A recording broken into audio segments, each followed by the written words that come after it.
ತಂದೆ ತಾಯಿಯ ಮಹತ್ವ. ತಂದೆ ತಾಯಿ ನಮ್ಮ ದೇವರು.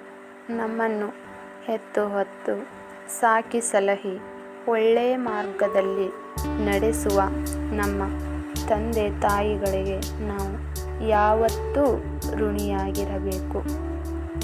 ನಮ್ಮ ತಂದೆ ತಾಯಿ ನಮಗೋಸ್ಕರ ಏನೆಲ್ಲ ಮಾಡುತ್ತಾರೆ, ನಾವು ಸುಖವಾಗಿ ಇರಬೇಕು ಎಂದು ಸ್ವತಃ ಅನೇಕ ಕಷ್ಟಗಳನ್ನು ಅನುಭವಿಸುತ್ತಾರೆ.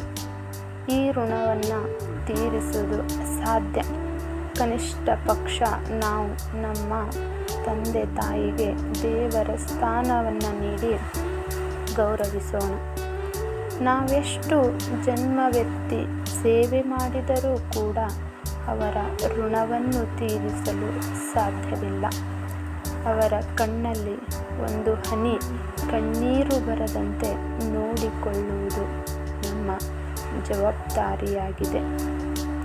ಕೇವಲ ಆಸ್ತಿಗೋಸ್ಕರ ತಂದೆ ತಾಯಿಯನ್ನು ಬೀದಿಗೆ ಅಟ್ಟದಿರಿ.